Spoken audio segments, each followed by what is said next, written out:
देश में दशहरे के दिन रावण का दहन किया जाता है, लेकिन इंदौर के परदेशीपुरा क्षेत्र में रावण का मंदिर है और वहां पर बकायदा दशहरे के दिन विधि विधान से पूजन कर देश और प्रदेश की खुशहाली की कामना की जाती है। तो वहीं रावण की विभिन्न तरह की खूबियों को देखते हुए इंदौर के परदेशीपुरा क्षेत्र में रहने वाले एक परिवार ने रावण के मंदिर का निर्माण करवाया है, जहां पर बकायदा बड़ी सी रावण की प्रतिमा भी लगाई गई है और सुबह शाम वहां पर आरती भी रावण की होती है। देश भर में दशहरे के दिन रावण का दहन किया जाता है, लेकिन इंदौर के परदेसीपुरा क्षेत्र में रहने वाले महेश गोहर के द्वारा दशहरे के दिन रावण का पूजन किया जाता है। बकायदा परदेसीपुरा क्षेत्र स्थित एक कॉलोनी में रावण का मंदिर बनाया गया है और वहां पर दशानन की सुबह शाम आरती की जाती है। वहीं मंदिर का निर्माण करवाने वाले महेश गोहर का कहना है कि उनके मामा मंदसौर के रहने वाले थे और तकरीबन 50 साल पहले जब वह वहां पर गए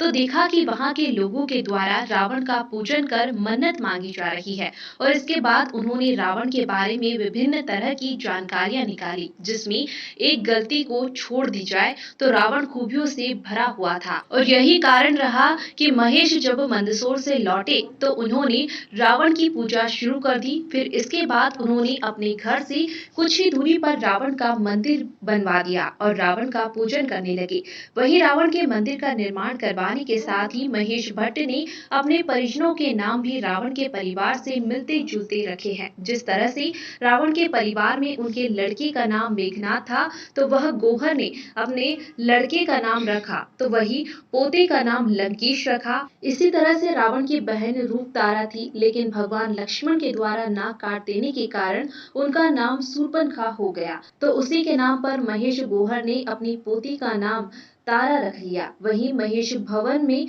रावण दहन को लेकर पाबंदियों को लेकर एक याचिका भी इंदौर हाईकोर्ट में दायर की हुई है, लेकिन उस पर लगातार सुनवाई चल रही है। वहीं महेश गोहर ने रावण दहन को लेकर इस बात का तर्क दिया है कि रावण ने मात्र एक गलती की थी, लेकिन उसमें कई तरह की अच्छाइयां थी। वह एक प्रख्यात पंडित था और कई तरह के शास्त्रों का ज्ञाता था।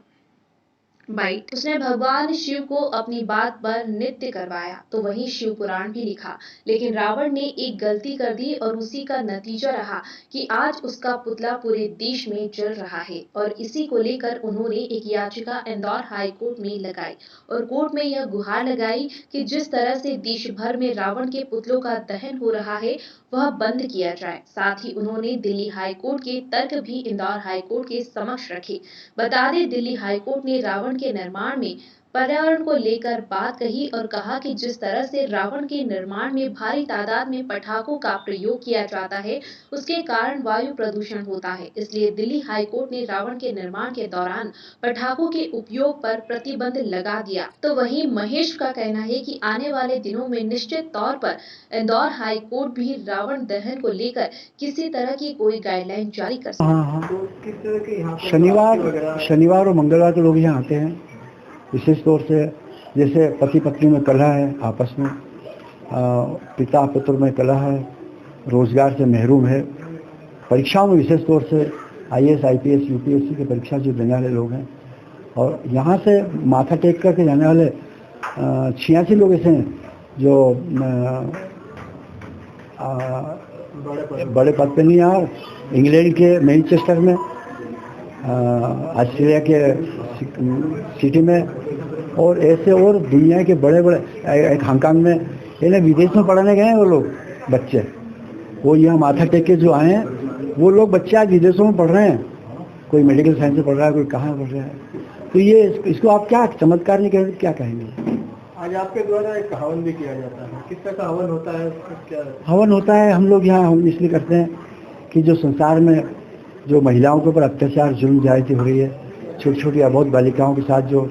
विभत्स कार्य हो रहा है, उस पर कम से कम प्रभु रोक लगा, क्योंकि रावण ही एक ऐसा है जिसके प्रयास से हम लोग इस पर रोक लगा सकते हैं, क्योंकि रावण ही एक ऐसा शख्स है जिन्होंने नारी का सम्मान किया है। अपना परिचय? महेश गोहर, रावण भक्त मंडल।